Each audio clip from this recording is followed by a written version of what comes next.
channel រឿងនិទានយើងខ្ញុំសូមជម្រាបសួរបងប្អូនទាំងអស់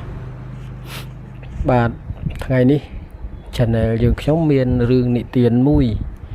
យកមកនិទានចែកជូនបងប្អូនស្ដាប់កំសាន្តគ្រាន់នឹងកែអបសុខ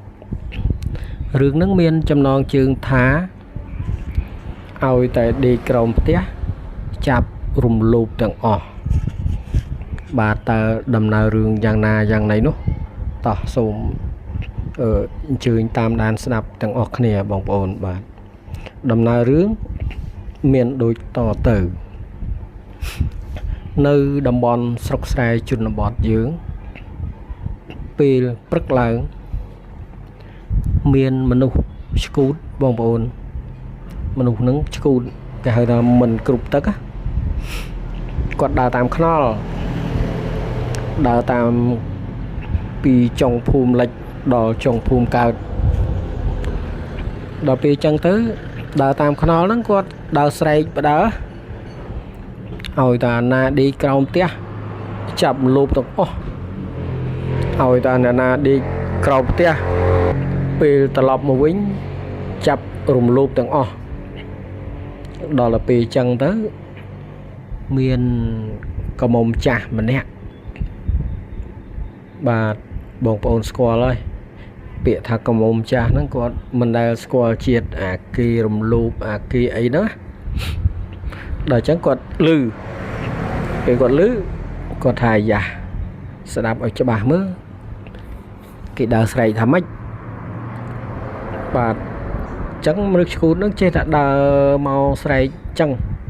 ឲ្យតាណាដេកក្រោមផ្ទះត្រឡប់មកវិញចាប់លោបទាំងអស់យប់ហ្នឹងចឹងកំមុំចាស់ហ្នឹងមានអីគាត់លឺចឹងគាត់គាត់ព្រោះគាត់ដេកនៅសម្រាននៅក្រោមផ្ទះបាទល្ងាចឡើងងូតទឹកស្លៀកពាក់ស្អាតបាទហើយចូលដេកពីភ្លុកបន្តិចមានន័យថាគាត់ឆាប់ចូលដេកបាទគីឡូអ្នកដែលដើរស្រែកហ្នឹងមកវិញទៅគាត់មិនទាន់ចូលដេកមិនទាន់ចូលសម្រានអញ្ចឹងគេលោអត់បានគេមលោបបាទដល់អញ្ចឹងគាត់ដេកចាំបាទចាំបាទចេះតែឆ្ងល់ថាចង់មិនចឹង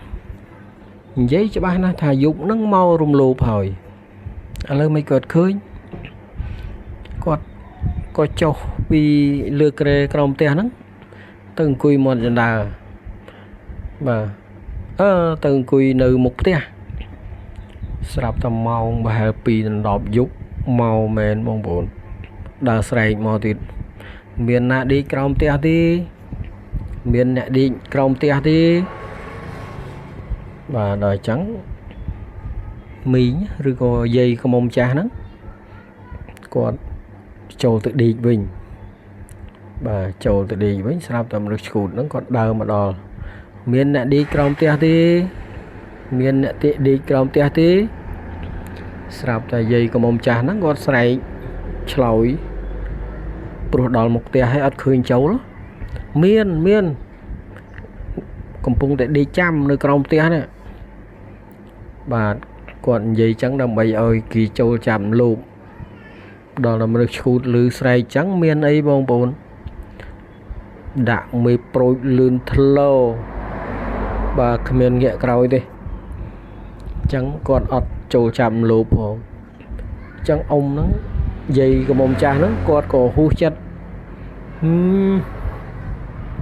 នឹកស្មានថាបានចាប់លោមអីស្គាល់ជាតិម្ដងហើយឥឡូវទៅទេបាទអញ្ចឹងរឿងហ្នឹងមនុស្សឈូតបងប្អូនអើយគាត់ចេះតែដើរចេះតែស្រែកទៅណាมันអាចយកជាការអីបានទេបាទដំណើររឿងមានប៉ុណ្ណឹងហើយសូមអរគុណ